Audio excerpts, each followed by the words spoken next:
kembali lagi bertemu dengan Bu Ana dan Bu Hesti. Bagaimana kabar anak-anak di rumah? Ya, Bu Ana dan Bu Hesti berharap kabar anak-anak di rumah pastinya tetap semangat untuk belajar dan tetap sehat. Nah, anak-anak, pada pagi hari ini kita akan belajar tema 1, subtema 3, pembelajaran yang keempat. Namun, alangkah lebih baiknya sebelum kita memulai pembelajaran pada pagi hari ini, kita berdoa terlebih dahulu. Sekarang anak-anak sikap berdoa yang baik dan benar. Bu Ana akan memimpin doa pada pagi hari ini. Dalam nama Bapa, Putra, dan Roh Kudus. Amin. Selamat pagi ya Bapak. Terima kasih atas segala berkat dan penyertaan-Mu dari malam hingga pagi hari ini. Bapak, pada pagi hari ini kami putra-putrimu akan memulai aktivitas belajar kami. Kiranya Bapa berkenan memberkati kami sehingga materi pelajaran yang kami pelajari pada pagi hari ini dapat kami serap dengan baik. Doa ini kami haturkan kepadamu ya Bapa, dengan perantaraan Kristus Tuhan kami. Amin. Dalam nama Bapa, Putra, dan Roh Kudus. Amin. Ya anak-anak, seperti yang sudah Ibu katakan tadi bahwa pada pagi hari ini kita akan belajar tema 1, subtema yang ketiga, pembelajaran yang keempat. Materi yang akan kita pelajari ada 3. Yang pertama, kita akan belajar mengenai pokok pikiran dan konjungsi untuk mengembangkan karangan baru. Dan materi yang kedua yang akan kita pelajari adalah pengaruh kondisi geografis Indonesia terhadap budaya dan transportasi di Indonesia. Dan materi yang terakhir atau yang ketiga yang akan kita pelajari pada pagi hari ini adalah perwujudan keadilan dalam pemanfaatan sumber daya alam. Jadi itu tadi adalah 3 materi yang akan kita pelajari pada pagi hari ini. Oke, sekarang kita akan masuk pada materi yang pertama, yaitu pokok pikiran dan konjungsi untuk mengembangkan karangan baru. Anak-anak, setiap karangan itu ternyata terdiri atas paragraf-paragraf, di mana paragraf itu sendiri tersusun atas suatu kalimat. Nah, setiap kalimat dalam paragraf itu dihubungkan dengan kata penghubung yang padu, anak-anak. Kata penghubung yang padu tadi itu disebut dengan konjungsi. Konjungsi sendiri adalah kata penghubung atau konjungsi itu merupakan kata yang digunakan untuk menghubungkan antar kata, antar frasa, maupun antar paragraf. Sekarang Ibu akan menjelaskan beberapa jenis-jenis konjungsi. Di sini ada 7 jenis konjungsi. Ibu akan menjelaskan beserta contohnya. Di mana jenis konjungsi yang pertama itu ada konjungsi menyatakan gabungan. Contoh konjungsinya adalah dan, lagi pula, serta. Kemudian jenis konjungsi yang kedua itu ada konjungsi menyatakan pertentangan. Contoh kata konjungsinya adalah tetapi, akan tetapi, melainkan, sedangkan, sebaliknya, namun. Kemudian anak-anak, jenis konjungsi yang ketiga, itu ada konjungsi yang menyatakan waktu. Contoh katanya adalah sebelumnya, selanjutnya, bila mana, sejak, sesudah. Dan jenis konjungsi yang keempat itu adalah konjungsi menyatakan tujuan. Contoh kata konjungsi tersebut adalah guna, untuk, agar, supaya. Kemudian jenis konjungsi yang kelima itu ada konjungsi menyatakan sebab. Contoh konjungsinya adalah sebab, karena. Jenis konjungsi yang keenam itu adalah konjungsi menyatakan akibat. Contoh katanya adalah akibatnya, sehingga, sampai. Dan jenis konjungsi yang ketujuh atau yang terakhir adalah konjungsi menyatakan urutan. Contoh kata konjungsi tersebut adalah lalu, kemudian, mula-mula pertama. Itu tadi adalah 7 jenis konjungsi beserta contohnya. Oke anak-anak, sekarang kita akan masuk pada materi yang kedua, yaitu pengaruh kondisi geografis Indonesia terhadap budaya dan transportasi di Indonesia. Yang pertama, Ibu akan menjelaskan mengenai pengaruh kondisi wilayah Indonesia terhadap budaya masyarakat. Anak-anak, letak Indonesia itu ternyata sangat strategis, dan itu menyebabkan interaksi yang cukup sering antara masyarakat Indonesia dengan masyarakat asing. Seperti yang kita ketahui, letak Indonesia itu terletak di antara 2 benua dan 2 samudra. 2 benuanya tersebut adalah benua Asia dan benua Australia, sedangkan 2 samudranya adalah Samudra Hindia dan Samudra Pasifik. Nah, kebudayaan yang berkembang di Indonesia itu ternyata dipengaruhi oleh kebudayaan Asia. Salah satu buktinya yang menunjukkan budaya asing masuk ke Indonesia adalah bahasa dan suku Melayu. Di mana bahasa Proto-Melayu ternyata sudah ditemukan sejak 2000 tahun yang lalu, anak-anak. Bahasa tulis Melayu ditemukan pada prasasti-prasasti pada abad ke-7 di Palembang. Dan nama Melayu sendiri ditemukan dalam dokumen Tiongkok yang menyebutkan bahwa pertama kali penyebaran itu berada di wilayah Palembang dan Jambi.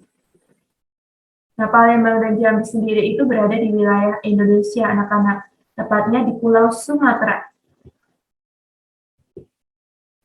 Perkembangan unsur budaya di wilayah perairan yaitu adanya pinisi. Pinisi sendiri atau perahu pinisi sendiri itu seperti gambar berikut ini, anak-anak. Ini adalah contoh gambar perahu pinisi. Nah, perahu pinisi sendiri itu sebenarnya berasal dari masyarakat Bugis yang bermukim di wilayah Sulawesi Selatan, tepatnya di Kabupaten Bulukumba. Suku Bugis sendiri itu dikenal dengan sangat handal dalam mengarungi lautan dan samudera luas, hingga berbagai kawasan Nusantara, bahkan dunia. Tidak hanya kebudayaan perairan, anak-anak. Ragam budaya seni juga telah berkembang di wilayah Indonesia. Salah satunya adalah seni musik keroncong, seperti pada gambar ini. Musik keroncong sendiri ternyata diadopsi dari budaya Portugis. Tidak hanya kesenian, dalam bahasa pun ditemukan juga banyak kesamaan dengan kosakata bahasa Portugis. Contohnya apa? Contohnya ada kata lemari. Kalau bahasa Portugisnya adalah almaire. Kemudian bendera, bahasa Portugisnya adalah bandeira. Sepatu, bahasa Portugisnya adalah sapato. Dan bangku, bahasa Portugisnya adalah banco. Ternyata tidak hanya dalam perairan, ternyata juga perkembangannya masuk dalam seni dan bahasa. Oke, sekarang Ibu akan menjelaskan yang kedua, pengaruh kondisi wilayah Indonesia terhadap alat transportasi. Anak-anak, letak Indonesia itu menyebabkan Kepulauan Indonesia menjadi pusat lalu lintas maritim antar benua. Maritim itu adalah suatu negara yang memiliki banyak kepulauan atau sebagian wilayahnya itu adalah perairan, maka disebut negara maritim. Sekitar 70% perdagangan dunia sendiri berada di kawasan Asia Pasifik. Dan sekitar 75% komoditas perdagangan itu melalui jalur laut Indonesia. Pemanfaatan laut untuk transportasi itu membutuhkan prasarana, anak-anak, yaitu adalah pelabuhan yang memadai.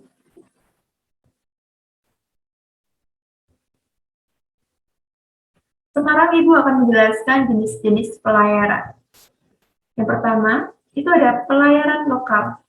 Apa itu pelayaran lokal? Pelayaran lokal adalah pelayaran yang hanya menghubungkan dua pelabuhan kecil antara dua pulau. Sebagai contoh, antara Pelabuhan Merak yang ada di Jawa dan Bakauheni yang ada di Sumatera. Terus Gilimanuk yang ada di Bali dan Lombok. Dan kapal yang digunakan pun berupa kapal feri anak-anak, jadi merupakan kapal kecil. Yang kedua, ada pelayaran Nusantara. Pelayaran Nusantara sendiri adalah pelayaran yang bisa menghubungkan antar pelabuhan-pelabuhan besar yang ada di Indonesia. Jalurnya pun tetap dan teratur. Yang ketiga, ada pelayaran khusus, di mana pelayaran khusus adalah pelayaran yang hanya mengangkut barang tertentu saja anak-anak. Sebagai contoh, bahan industri, batu bara, gas alam, minyak bumi, dan kayu. Jenis pelabuhan pun tidak sama dengan pelabuhan biasa, di mana pelayaran khusus ini juga terdapat pelabuhan yang khusus. Contohnya adalah pelabuhan yang terdapat di Cilacap, Jawa Tengah. Jenis pelayaran yang keempat adalah pelayaran perintis. Pelayaran perintis adalah pelayaran yang menghubungkan antar daerah terpencil atau daerah masyarakat yang memiliki ekonomi daerah. Jenis pelayaran yang kelima adalah pelayaran luar negeri, adalah pelayaran yang bisa disebut dengan pelayaran samudera.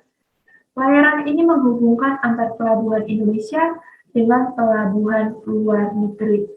Itu tadi adalah 5 jenis pelayaran anak-anak. Oke, sekarang kita akan masuk materi yang terakhir atau yang ketiga, yaitu perwujudan keadilan dalam pemanfaatan sumber daya alam.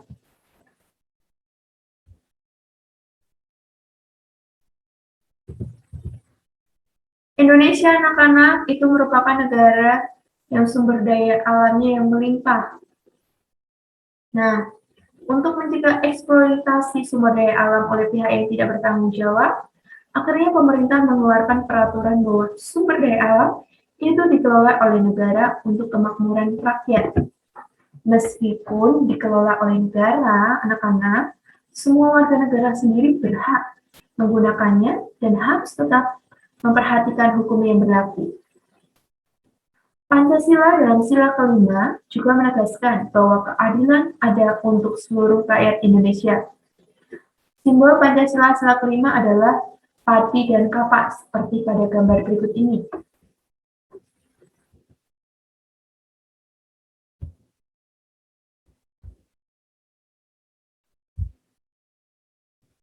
Anak-anak, keadilan sosial menjadi cita-cita bangsa Indonesia yang terdapat pada pembukaan Undang-Undang Dasar Negara Republik Indonesia tahun 1945 di alinea keempat. Dengan adanya keadilan sosial diharapkan bangsa Indonesia menjadi negara yang makmur dan kesejahteraan umum yang maju. Berikut perwujudan keadilan dalam pemanfaatan sumber daya alam di Indonesia.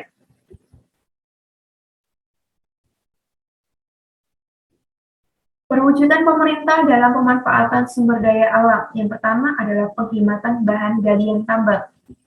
Yang kedua, perlindungan hewan atau Sulka Marga Satwa dan tumbuhan atau cagar alam dengan tujuan untuk melindungi tumbuhan langka dan hewan yang hampir punah.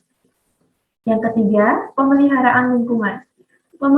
Pemerintah mengupayakan untuk mencegah penambangan liar, pembakaran secara sengaja, dan hama penyakit. Itu tadi adalah 3 perwujudan pemerintah dalam pemanfaatan sumber daya alam. Kemudian adalah perwujudan masyarakat dalam pemanfaatan sumber daya alam. Yang pertama, menghindari tebang liar. Penebangan secara liar anak-anak itu akan menyebabkan hutan menjadi gundul. Dan hal itu akan mengakibatkan longsor dan banjir.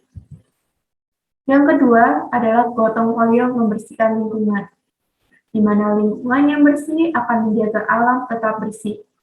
Dimulai dari lingkungan keluarga, sekolah, hingga masyarakat. Yang ketiga, menggunakan sumber energi alternatif apabila bahan bakar habis. Masyarakat dapat memanfaatkan sumber energi yang berasal dari hewan atau tumbuhan. Nah, itu tadi adalah 3 perwujudan masyarakat dalam pemanfaatan sumber daya alam. Oke anak-anak, tugas pada pagi hari ini anak-anak mengerjakan LKS, tema 1, tema 3, pembelajaran yang keempat, halaman 100 sampai 101, bagian A dan B. Anak-anak bisa langsung kerjakan di buku di buku LKS, maaf anak-anak, langsung dikerjakan di buku LKS. Setelah dikerjakan, difoto dan dikirim ke wali kelas masing-masing. Jangan lupa mengirimkan juga foto saat mengerjakan tugas.